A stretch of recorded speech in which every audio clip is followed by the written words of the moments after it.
Chapter 2. The Free Spirit. O sancta simplicitatis! In what strange simplification and falsification man lives. One can never cease wondering when once one has got eyes from beholding this marvel. How we have made everything around us clear and free and easy and simple. How we have been able to give our senses a passport to everything superficial. Our thoughts a godlike desire for wanton pranks and wrong inferences. How from the beginning we have contrived to retain our ignorance in order to enjoy an almost inconceivable freedom, thoughtlessness, imprudence, heartiness, and gaiety. In order to enjoy life. And only on this solidified granite-like foundation of ignorance could knowledge rear itself hitherto. The will to knowledge on the foundation of a far more powerful will, the will to ignorance, to the uncertain, to the untrue. Not as its opposite, but as its refinement. It is to be hoped indeed that language, here as elsewhere, will not get over its awkwardness, and that it will continue to talk of opposites where there are only degrees and many refinements of gradation. It is equally to be hoped that the incarnated Tartuffery of morals, which now belongs to our unconquerable flesh and blood, will turn the words round in the mouths of us discerning ones. Here and there we understand it, and laugh at the way in which precisely the best knowledge seeks most to retain us in this simplified, thoroughly artificial, suitably imagined and suitably falsified world. At the way in which, whether it will or not, it loves error because, as living itself, it loves life. After such a cheerful commencement, a serious word would fain be heard. It appeals to the most serious minds. Take care, ye philosophers and friends of knowledge, and beware of martyrdom, of suffering for the truth's sake, even in your own defence. It spoils all the innocence and fine neutrality of your conscience. It makes you headstrong against objections and red rags. It stupefies, animalizes, and brutalizes. When in the struggle with danger, slander, suspicion, expulsion, and even worse consequences of enmity, ye have at last to play your last card as protectors of truth upon earth. As though the truth were such an innocent and incompetent creature as to require protectors.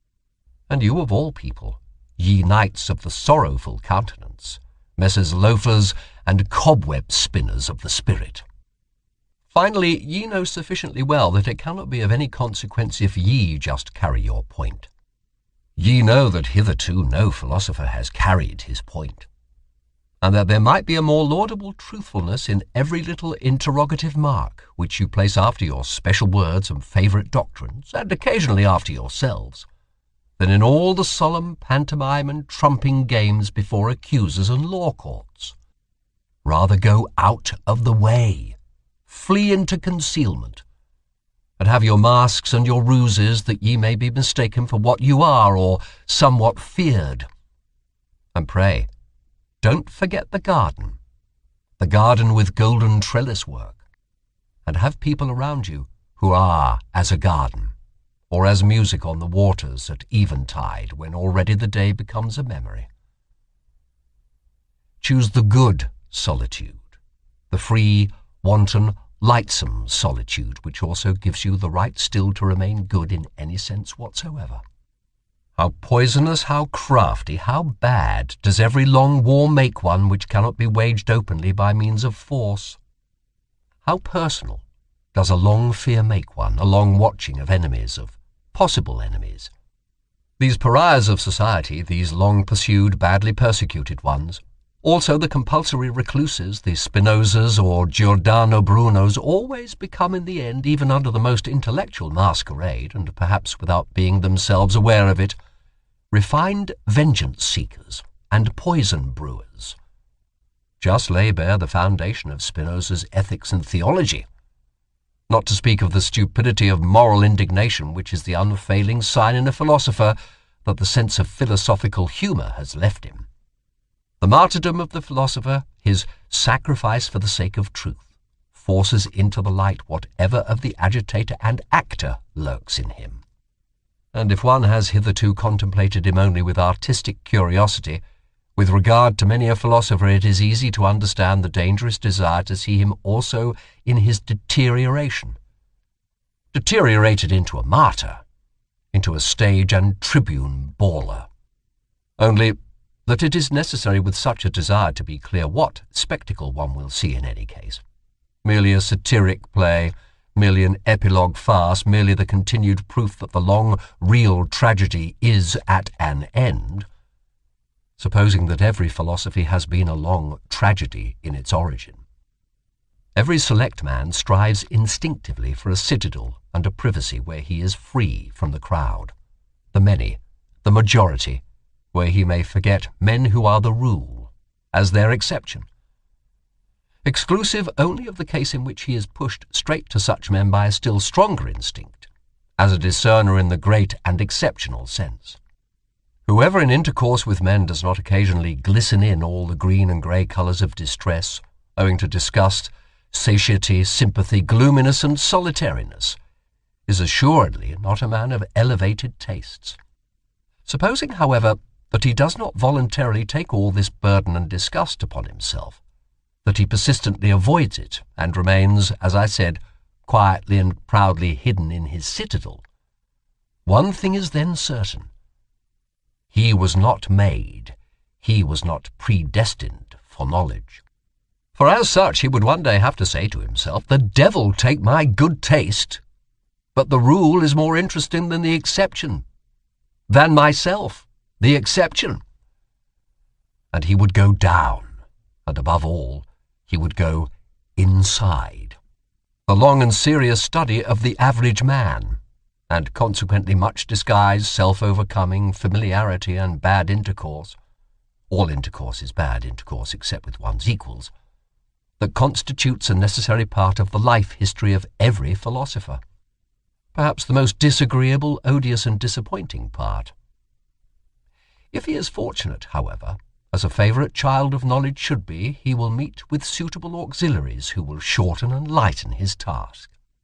I mean so-called cynics, those who simply recognize the animal, the commonplace and the rule in themselves, and at the same time have so much spirituality and ticklishness as to make them talk of themselves and their like before witnesses. Sometimes they wallow even in books, as on their own dunghill. Cynicism is the only form in which base souls approach what is called honesty, and the higher man must open his ears to all the coarser or finer cynicism and congratulate himself when the clown becomes shameless right before him, or the scientific satyr speaks out. There are even cases where enchantment mixes with the disgust, namely, whereby a freak of nature, genius is bound to some such indiscreet billy-goat and ape, as in the case of Abbé Galliani, the profoundest, acutest, and perhaps also filthiest man of this century. He was far profounder than Voltaire, and consequently also a good deal more silent. It happens more frequently, as has been hinted, that a scientific head is placed on an ape's body. A fine exceptional understanding in a base soul, an occurrence by no means rare, especially among doctors and moral physiologists. And whenever anyone speaks without bitterness, or rather quite innocently, of man as a belly with two requirements and a head with one, whenever anyone sees, seeks and wants to see only hunger, sexual instinct and vanity as the real and only motives of human actions, in short, when anyone speaks badly and not even ill of man, then ought the lover of knowledge to hearken attentively and diligently. He ought, in general, to have an open ear wherever there is talk without indignation. For the indignant man, and he who perpetually tears and lacerates himself with his own teeth, or, in place of himself, the world, God, or society, may indeed, morally speaking, stand higher than the laughing and self-satisfied satyr. But in every other sense, he is the more ordinary, more indifferent, and less instructive case. And no one is such a liar as the indignant man. It is difficult to be understood, especially when one thinks and lives gangastrotogati among those only who think and live otherwise, namely kurmagati, or at best frog-like mandekagati. I do everything to be difficultly understood myself, and one should be heartily grateful for the goodwill to some refinement of interpretation. As regards the good friends, however, who are always too easy-going and think that as friends they have a right to ease, one does well at the very first to grant them a playground and romping place for misunderstanding. One can thus laugh still, or get rid of them altogether, these good friends, and laugh then also. What is most difficult to render from one language into another is the tempo of its style, which has its basis in the character of the race, or to speak more physiologically, in the average tempo of the assimilation of its nutriment. There are honestly meant translations which, as involuntary vulgarizations, are almost falsifications of the original, merely because its lively and merry tempo, which overleaps and obviates all dangers in word and expression, could not also be rendered. A German is almost incapacitated for presto in his language. Consequently also, as may be reasonably inferred, for many of the most delightful and daring nuances of free-spirited thought. And just as the buffoon and satyr are foreign to him in body and conscience, so Aristophanes and Petronius are untranslatable for him. Everything ponderous, viscous, and pompously clumsy, all long-winded and wearying species of style, are developed in profuse variety among Germans. Pardon me for stating the fact that even Goethe's prose, in its mixture of stiffness and elegance, is no exception, as a reflection of the good old time to which it belongs, and as an expression of German taste at a time when there was still a German taste, which was a Rococo taste, immoribus et artibus. Lessing is an exception, owing to his histrionic nature, which understood much and was versed in many things. He who was not the translator of Bayle to no purpose, who took refuge willingly in the shadow of Diderot and Voltaire, and still more willingly among the Roman comedy writers. Lessing loved also free-spiritism in the tempo and flight out of Germany. But how could the German language, even in the prose of Lessing, imitate the tempo of Machiavelli, who in his Principe makes us breathe the dry, fine air of Florence, and cannot help presenting the most serious events in a boisterous allegrissimo, perhaps not without a malicious artistic sense of the contrast he ventures to present. Long, heavy, difficult, dangerous thoughts, and a tempo of the gallop, and of the best, wantonest humour.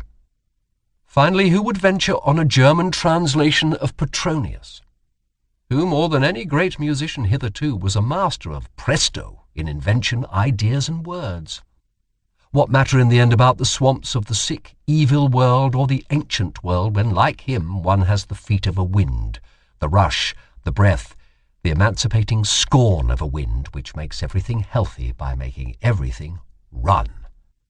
And with regard to Aristophanes, that transfiguring complementary genius for whose sake one pardons all Hellenism for having existed, provided one has understood in its full profundity all that there requires pardon and transfiguration, there is nothing that has caused me to meditate more on Plato's secrecy and sphinx-like nature than the happily preserved petit fait that under the pillow of his deathbed there was found no Bible, nor anything Egyptian, Pythagorean, or Platonic, but a book of Aristophanes. How could even Plato have endured life, a Greek life which he repudiated, without an Aristophanes? It is the business of the very few to be independent. It is a privilege of the strong, and whoever attempts it, even with the best right, but without being obliged to do so, proves that he is probably not only strong but also daring beyond measure. He enters into a labyrinth. He multiplies 1,000-fold the dangers which life in itself already brings with it. Not the least of which is that no one can see how and where he loses his way, becomes isolated, and is torn piecemeal by some minotaur of conscience. Supposing such a one comes to grief, it is so far from the comprehension of men that they neither feel it nor sympathize with it. And he cannot any longer go back. He cannot even go back again to the sympathy of men. Our deepest insights must and should appear as follies, and under certain circumstances as crimes when they become unauthorizedly to the ears of those who are not disposed and predestined for them. The exoteric and the esoteric, as they were formerly distinguished by philosophers, among the Indians as among the Greeks, Persians, and Mussulmans, in short, wherever people believed in gradations of rank and not in equality and equal rights, are not so much in contradistinction to one another in respect to the exoteric class, standing without and viewing, estimating, measuring, and judging from the outside and not from the inside. The more essential distinction is that the class in question views things from below upwards, while the esoteric class views things from above downwards. There are heights of the soul from which tragedy itself no longer appears to operate tragically. And if all the woe in the world were taken together, who would dare to decide whether the sight of it would necessarily seduce and constrain to sympathy, and thus to a doubling of the woe? That which serves the higher class of men for nourishment or refreshment must be almost poison to an entirely different and lower order of human beings. The virtues of the common man would perhaps mean vice and weakness in a philosopher. It might be possible for a highly developed man, supposing him to degenerate and go to ruin, to acquire qualities thereby alone, for the sake of which he would have to be honoured as a saint in the lower world into which he had sunk. There are books which have an inverse value for the soul and the health, according as the inferior soul and the lower vitality, or the higher and more powerful, make use of them. In the former case they are dangerous, disturbing, unsettling books. In the latter case they are herald calls which summon the bravest to their bravery. Books for the general reader are always ill-smelling books. The odour of paltry people clings to them. Where the populace eat and drink, and even where they reverence, it is accustomed to stink. One should not go into churches if one wishes to breathe pure air. In our youthful years we still venerate and despise, without the art of nuance, which is the best gain of life, and we have rightly to do hard penance for having fallen upon men and things with yea and nay.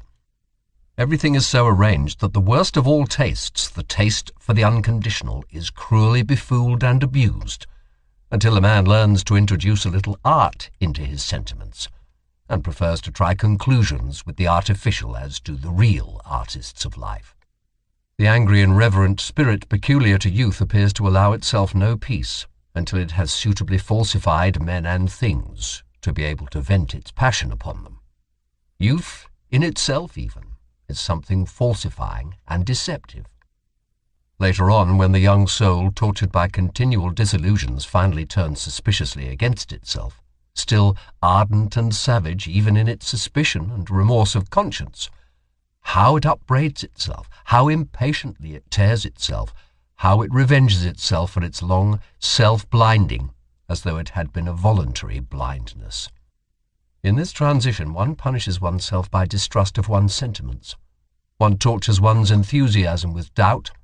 One feels even the good conscience to be a danger, as if it were the self-concealment and lassitude of a more refined uprightness. And above all, one espouses upon principle the cause against youth. A decade later, and one comprehends that all this was also still youth. Throughout the longest period of human history, one calls it the prehistoric period. The value or non-value of an action was inferred from its consequences. The action in itself was not taken into consideration any more than its origin. But pretty much as in China at present, where the distinction or disgrace of a child redounds to its parents, the retro-operating power of success or failure was what induced men to think well or ill of an action. Let us call this period the pre-moral period of mankind. The imperative, know thyself, was then still unknown. In the last 10,000 years, on the other hand, on certain large portions of the earth, one has gradually got so far that one no longer lets the consequences of an action but its origin decide with regards to its worth. A great achievement as a whole. an important refinement of vision and of criterion, the unconscious effect of the supremacy of aristocratic values and of the belief in origin, the mark of a period which may be designated in the narrower sense as the moral one. The first attempt at self-knowledge is thereby made. Instead of the consequences, the origin. What an inversion of perspective! And assuredly an inversion effected only after long struggle and wavering. To be sure, an ominous new superstition, a peculiar narrowness of interpretation, attained supremacy precisely thereby. The origin of an action was interpreted in the most definite sense possible, as origin out of an intention. People were agreed in the belief that the value of an action lay in the value of its intention. The intention as the sole origin and antecedent history of an action. Under the influence of this prejudice, moral praise and blame have been bestowed, and men have judged and even philosophized almost up to the present day. Is it not possible, however, that the necessity may now have arisen of again making up our minds with regard to the reversing and fundamental shifting of values, owing to a new self-consciousness and acuteness in man? Is it not possible that we may be standing on the threshold of a period which, to begin with, would be distinguished negatively as ultra-moral?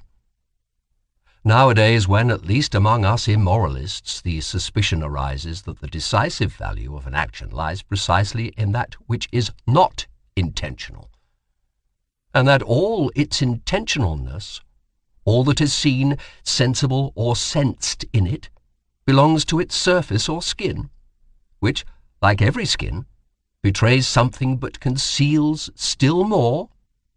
In short, we believe that the intention is only a sign or symptom which first requires an explanation.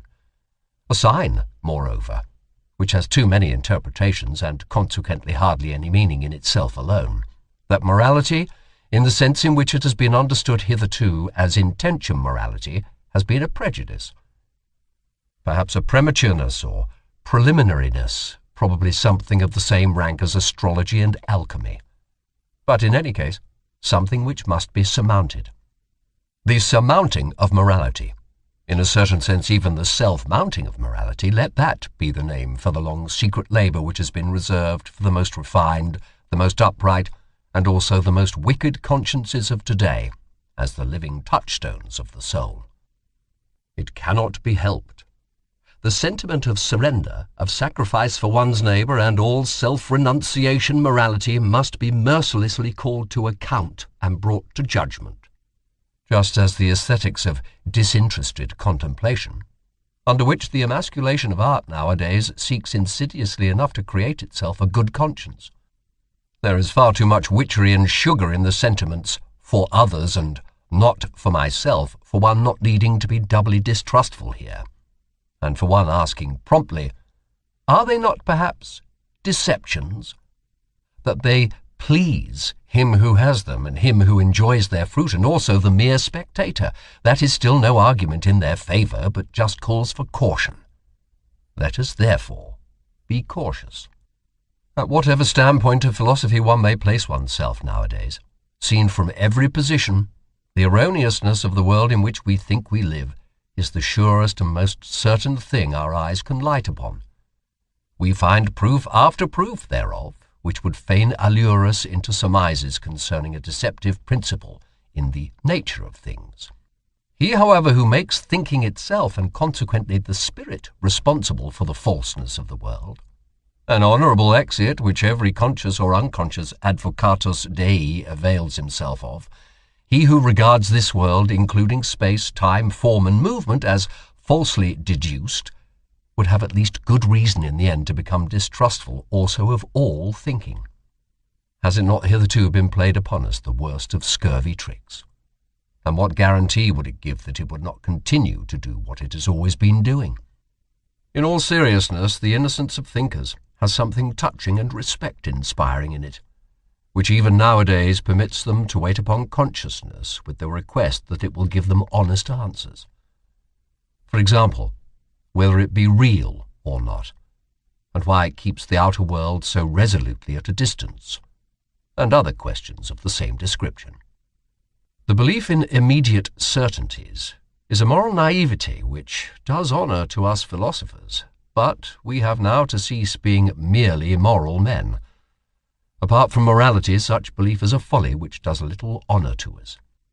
If in middle-class life an ever-ready distrust is regarded as the sign of a bad character, and consequently as an imprudence, here among us, beyond the middle-class world and its yeas and nays, what should prevent our being imprudent and saying the philosopher has at length a right to bad character? As the being who has hitherto been most befooled on earth, he is now under obligation to distrustfulness, to the wickedest squinting out of every abyss of suspicion. Forgive me the joke of this gloomy grimace and turn of expression, for I myself have long ago learned to think and estimate differently with regard to deceiving and being deceived, and I keep at least a couple of pokes in the ribs ready for the blind rage with which philosophers struggle against being deceived. Why not? It is nothing more than a moral prejudice that truth is worth more than semblance. It is, in fact, the worst proved supposition in the world. So much must be conceded. There could have been no life at all except upon the basis of perspective estimates and semblances.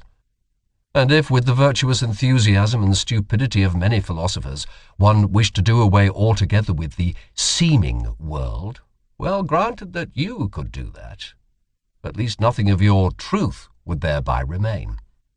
Indeed, what is it that forces us in general to the supposition that there is an essential opposition of true and false? Is it not enough to suppose degrees of seemingness, and, as it were, lighter and darker shades and tones of semblance, different valeurs, as the painters say? Why might not the world which concerns us be a fiction? And to anyone who suggested but to a fiction belongs an originator, might it not be bluntly replied, why? May not this also belong to the fiction? Is it not at length permitted to be a little ironical towards the subject, just as towards the predicate and object? Might not the philosopher elevate himself above faith in grammar? All respect to governesses, but is it not time that philosophy should renounce governess faith? O Voltaire, O humanity, O idiocy! There is something ticklish in the truth, and in the search for the truth. And if man goes about it too humanely, il ne cherche le vrai que pour faire le bien, I wager he finds nothing. Supposing that nothing else is given as real but our world of desires and passions, that we cannot sink or rise to any other reality but just that of our impulses, for thinking is only a relation of these impulses to one another, are we not permitted to make the attempt and to ask the question whether this which is given does not suffice by means of our counterparts for the understanding even of the so-called mechanical or material world? I do not mean as an illusion, a semblance, a representation in the Berkeleyan and Schopenhauerian sense, but as possessing the same degree of reality as our emotions themselves, as a more primitive form of the world of emotions in which everything still lies locked in a mighty unity, which afterwards branches off and develops itself in organic processes, naturally also refines and debilitates, as a kind of instinctive life in which all organic functions, including self-regulation, assimilation, nutrition, secretion, and change of matter, are still synthetically united with one another as a primary form of life? In the end, it is not only permitted to make this attempt, it is commanded by the conscience of logical method. Not to assume several kinds of causality, as long as the attempt to get along with a single one has not been pushed to its furthest extent, to absurdity, if I may be allowed to say so. That is a morality of method which one may not repudiate nowadays. It follows from its definition, as mathematicians say. The question is ultimately whether we really recognize the will as operating, whether we believe in the causality of the will. If we do so, and fundamentally our belief in this is just our belief in causality itself, we must make the attempt to posit hypothetically the causality of the will as the only causality. Will can naturally only operate on will and not on matter, not on nerves, for instance. In short, the hypothesis must be hazarded whether will does not operate on will wherever effects are recognized, and whether all mechanical action, inasmuch as a power operates therein, is not just the power of will, the effect of will. Granted, finally, that we succeeded in explaining our entire instinctive life as the development and ramification of one fundamental form of will, namely, the will to power, as my thesis puts it. Granted that all organic functions could be traced back to this will to power, and that the solution of the problem of generation and nutrition, it is one problem, could also be found therein. One would thus have acquired the right to define all active force unequivocally as will to power. The world seen from within, the world defined and designated according to its intelligible character. It would simply be will to power and nothing else. What? Does not that mean in popular language God is disproved but not the devil? On the contrary, my friends. And who, the devil, also compels you to speak popularly. As happened finally in all the enlightenment of modern times with the French Revolution, that terrible farce, quite superfluous when judged close at hand, into which, however, the noble and visionary spectators of all Europe have interpreted from a distance their own indignation and enthusiasm so long and passionately, until the text has disappeared under the interpretation. So a noble posterity might once more misunderstand the whole of the past, and perhaps only thereby make its aspect endurable. Or rather, has not this already happened? Have not we ourselves been that noble posterity? And in so far as we now comprehend this, is it not thereby already past? Nobody will very readily regard a doctrine as true merely because it makes people happy or virtuous, excepting perhaps the amiable idealists, who are enthusiastic about the good, true, and beautiful, and let all kinds of motley, coarse, and good-natured desirabilities swim about promiscuously in their pond. Happiness and virtue are no arguments. It is willingly forgotten, however, even on the part of thoughtful minds, that to make unhappy and to make bad are just as little counter-arguments. A thing could be true, although it were in the highest degree injurious and dangerous. Indeed, the fundamental constitution of existence might be such that one succumbed by a full knowledge of it, so that the strength of a mind might be measured by the amount of truth it could endure, or, to speak more plainly, by the extent to which it required truth attenuated, veiled, sweetened, damped, and falsified. But there is no doubt that for the discovery of certain portions of truth, the wicked and unfortunate are more favourably situated, and have a greater likelihood of success. Not to speak of the wicked who are happy, a species about whom moralists are silent. Perhaps severity and craft are more favourable conditions for the development of strong, independent spirits and philosophers than the gentle, refined, yielding good nature and habit of taking things easily, which are prized and rightly prized in a learned man. Presupposing always to begin with that the term philosopher be not confined to the philosopher who writes books, or even introduces his philosophy into books. Stendhal furnishes a last feature of the portrait of the free-spirited philosopher, which, for the sake of German taste, I will not omit to underline, for it is opposed to German taste. Pour être bon philosophe, says this last great psychologist, il faut être sec, clair, sans illusion.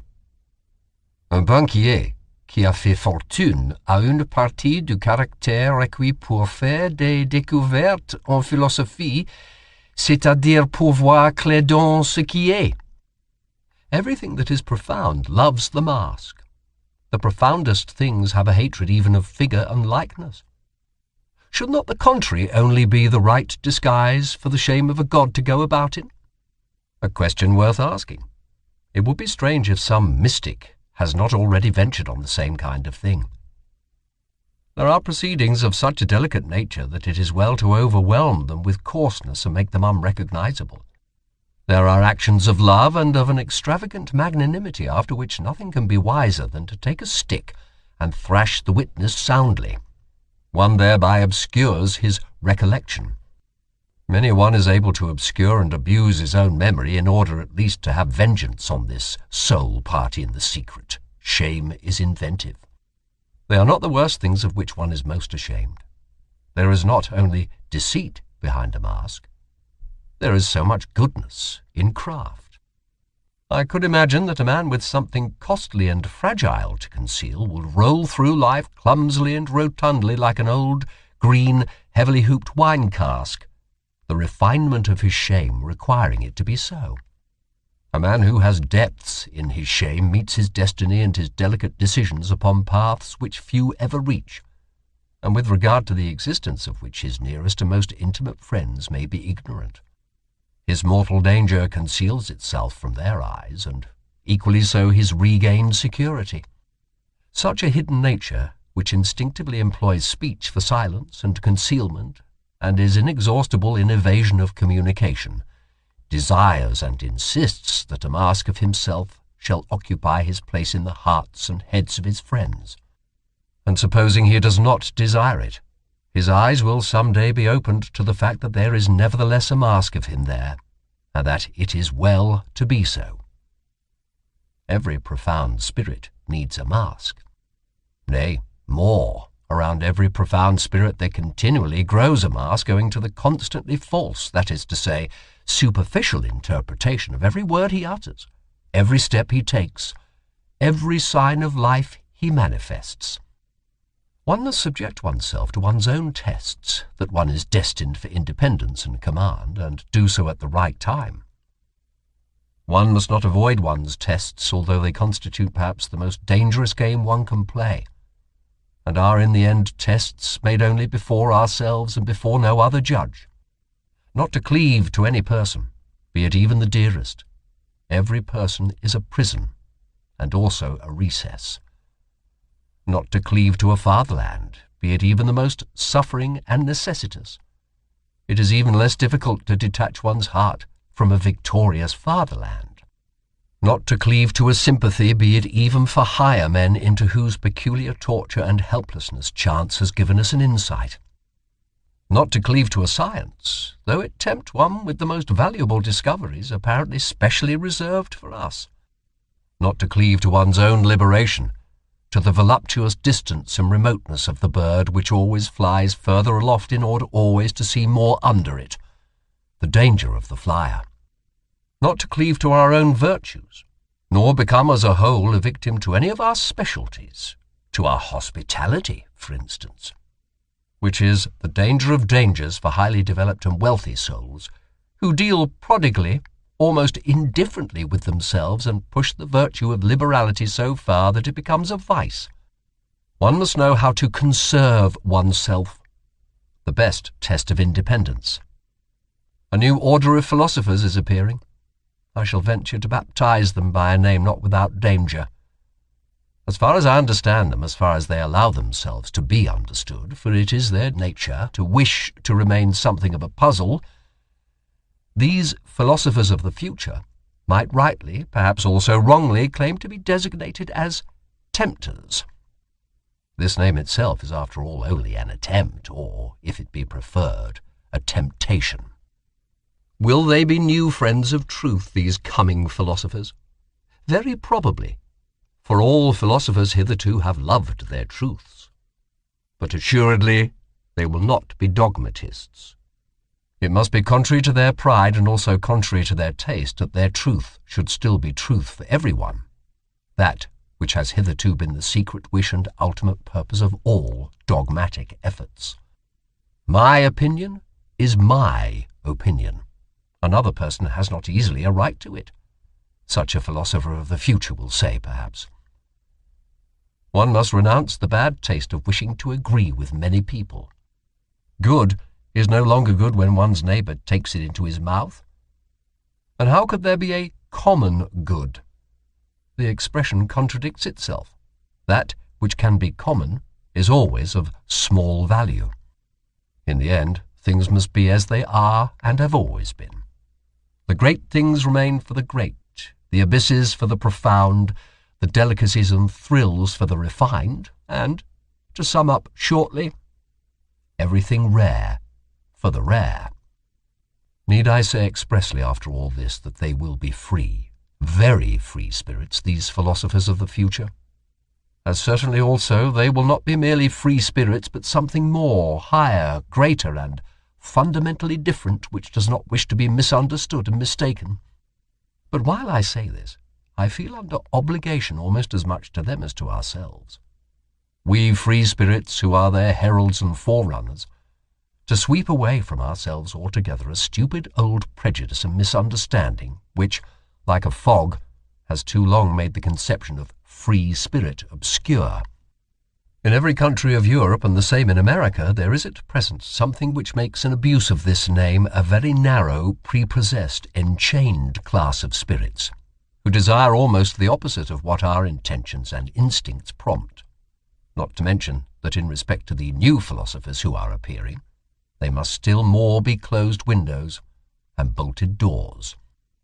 Briefly and regrettably, they belong to the levellers, these wrongly named free spirits, as glib-tongued and scribe-fingered slaves of the democratic taste and its modern ideas, all of them men without solitude, without personal solitude, blunt, honest fellows to whom neither courage nor honourable conduct ought to be denied, only they are not free, and are ludicrously superficial, especially in their innate partiality for seeing the cause of almost all human misery and failure in the old forms in which society has hitherto existed, a notion which happily inverts the truth entirely.